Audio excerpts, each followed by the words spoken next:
Hallo meine Lieben und willkommen zu einem neuen Video.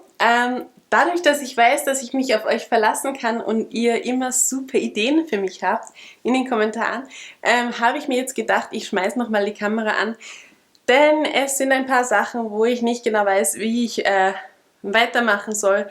Deswegen habe ich mir gedacht, warum ewig grübeln und nicht weiterkommen, wenn ich auch euch fragen kann.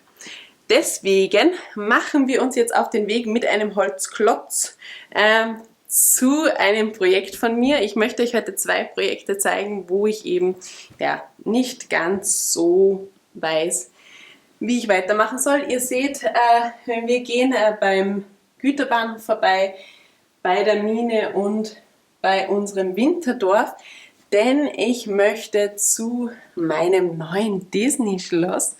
Und das ist eben das Frozen Castle. Entschuldigung für die schlechte Kameraführung. Das Frozen Castle. Ich möchte das ja hier auf unsere Erweiterung stellen, falls ihr das noch nicht gesehen habt.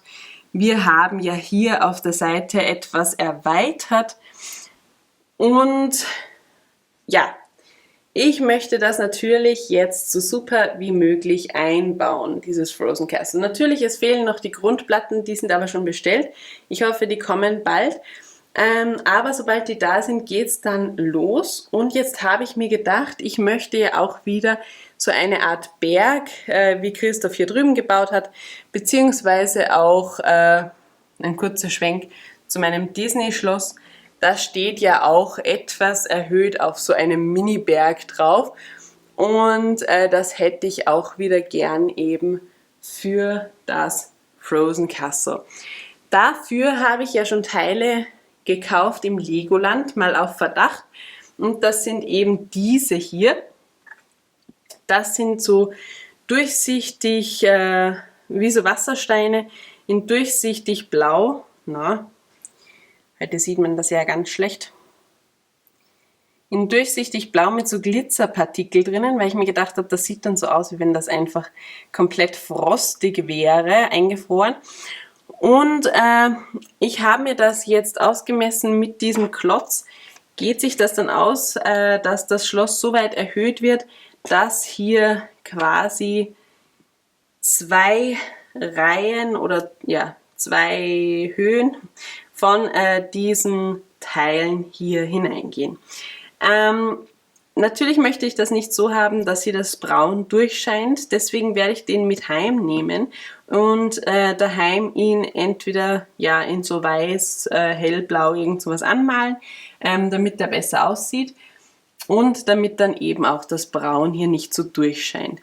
Christoph hat nämlich gemeint, dass ich das auch wie bei seinem Berg eben machen kann, dass ich hier einfach alte bunte Teile innen drinnen verbaue.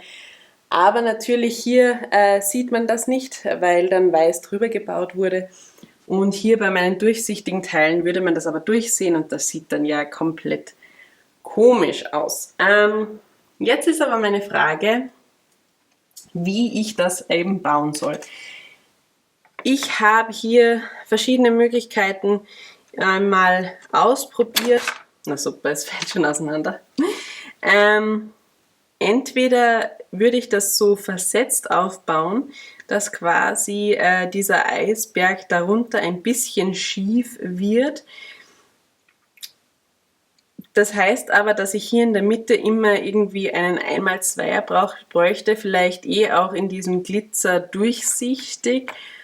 Oder ich stapel sie komplett so übereinander.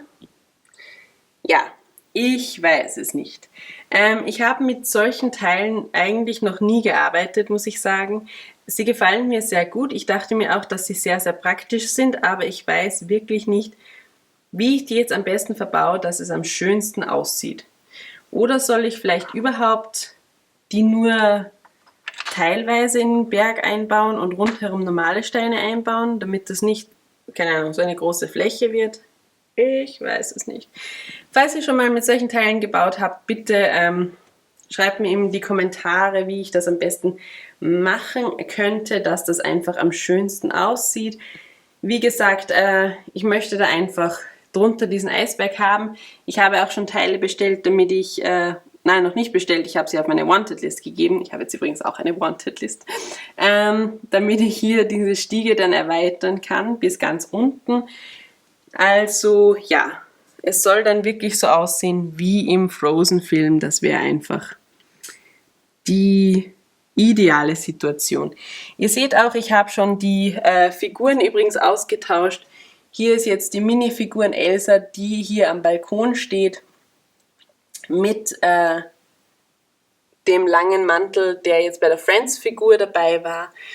Und auch die Minifiguren Anna hat jetzt den neuen Mantel von der Minifigur, von der Friends-Figur, die hier drinnen war im Set. Also da habe ich auch den Mantel ausgetauscht und den Christoph habe ich ganz neu gebaut.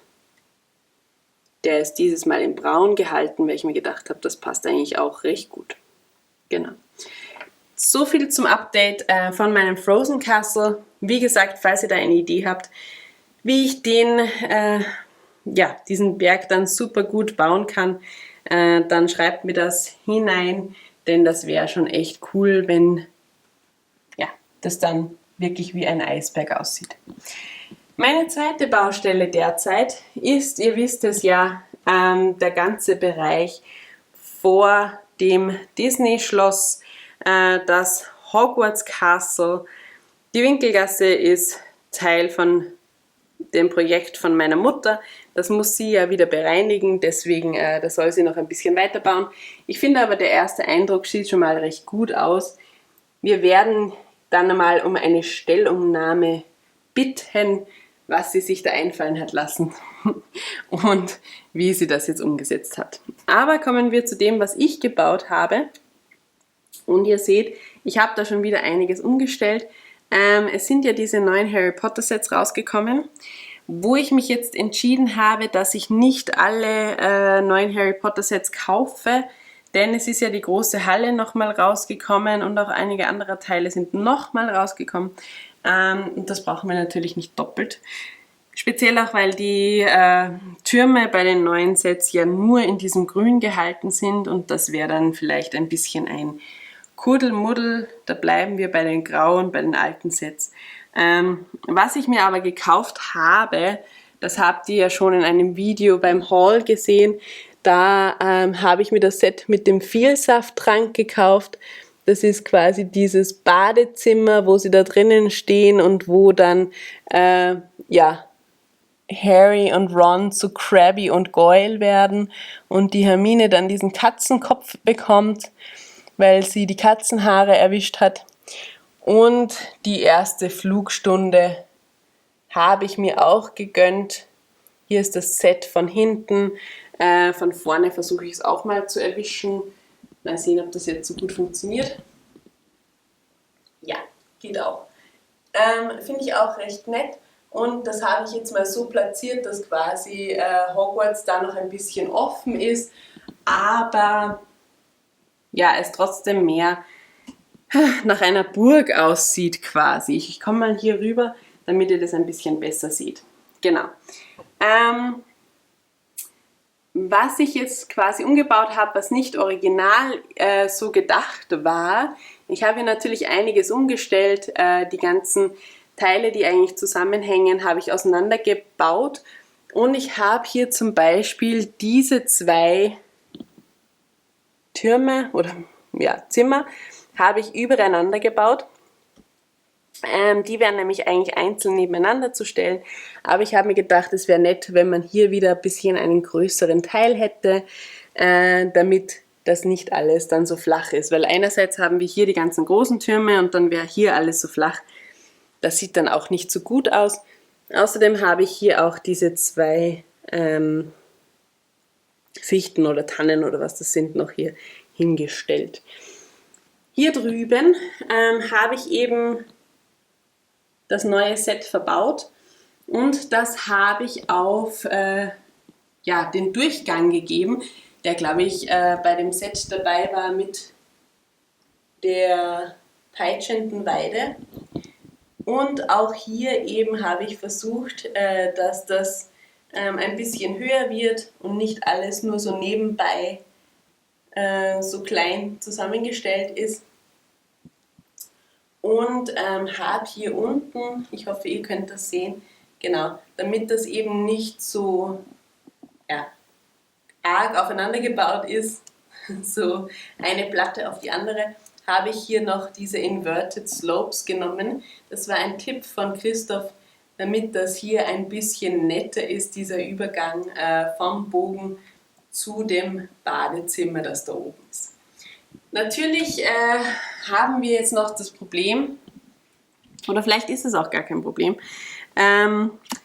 dass hier auf der Seite dieses Badezimmer noch offen ist und man ja eigentlich zu dem Badezimmer gar nicht raufkommt.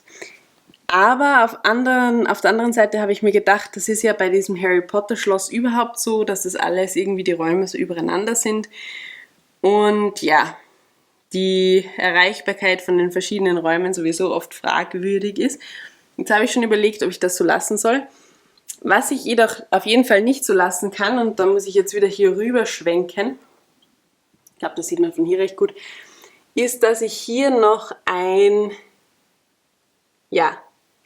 Loch habe zwischen dem Durchgang und dem Raum der Wünscheteil, der hier drüben steht. Und auf der anderen Seite ist auch noch ein schlechter Übergang, sagen wir es mal so. Also ihr seht, dass hier links ist komplett ein Loch neben dem Durchgang. Das möchte ich natürlich nicht. Ich hoffe, ich kann das hier zeigen. Genau hier. Und hier drüben, ich muss schauen, wo mein dicker Finger ist. Ja, da. Hier drüben ist eben auch der Übergang noch sehr, sehr fragwürdig. Deswegen bräuchte ich hier auch die Hilfe von euch. Soll ich das jetzt einfach nur mit Mauerteilen fertig zubauen oder gibt es noch was anderes, was ihr sagt, was ich gleich noch ändern sollte, bevor ich das jetzt fest verbaue? Und dann, kommt ein guter Vorschlag und ich ärgere mich zu Tode, weil ich wieder alles abreißen muss. Das würde mir nämlich nicht so gut gefallen, denn in letzter Zeit haben wir sehr viel abgerissen, was wir eigentlich gar nicht so wollten. Wie gesagt, schreibt es mir einfach in die Kommentare. Ich finde ja, dass die Perspektive von hier eigentlich echt schon ganz cool ist, weil das Schloss schon relativ groß aussieht. Und ich finde, das hat schon was. Also von hier gefällt es mir auf jeden Fall sehr gut. Von hier muss ich sagen, eigentlich auch. Natürlich wird es ein bisschen von der Winkelgasse verdeckt, aber das ist bei uns ganz klar, weil einfach so viele Sachen da stehen. Hier sind ein paar von diesen niedrigen Teilen unten. Vielleicht könnte man die noch irgendwie erhöhen, ich weiß es nicht. Oder vielleicht auch ein paar Türmchen noch extra bauen. Ja, schreibt es mir in die Kommentare, was ihr davon haltet.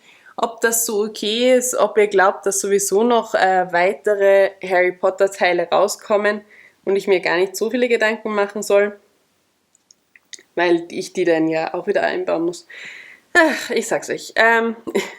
Schreibt mir einfach eure Gedanken in die Kommentare. Ich bin heute ein bisschen in Gedanken versunken und grüble wahrscheinlich zu viel. Vielleicht gibt es gar nicht so viel zu grübeln. Aber ich möchte einfach, dass das langsam hier alles recht schön wird, auch mit dem Disney-Schloss natürlich da hinten. Ich hoffe, dass das jetzt dann alles ins Rollen gerät und einfach meine 3 Schlösser, das Disney-Schloss, das Hogwarts Castle und das Frozen Castle da hinten, dass die einfach perfekt aussehen, denn das sind ja die geheimen Highlights der Stadt, finde ich auf jeden Fall. Genau, ich hoffe, das hört der Christoph jetzt nicht. Der ist zum Glück wieder unterwegs mit dem Baumeister. Und ja, vielleicht sieht er das nicht. In dem Sinne, baut auch ihr ein Schloss oder schreibt auf jeden Fall eure Ideen zu meinen Schlössern in die Kommentare. Ich freue mich wirklich immer sehr und lese jeden einzelnen Kommentar, denn ihr habt immer so coole Ideen und ich muss sagen, ohne euch ist es einfach viel schwerer, noch was Cooles zu bauen. Deswegen macht's mir einfach und schreibt was Cooles und dann sehen wir uns ja hoffentlich bald wieder mit einem Update mit eurer Idee und einer wunderschönen Stadt mit 3 wunderschönen Schlössern. Also macht's gut, Und dann sehen wir uns ja hoffentlich bald wieder. Tschüssi!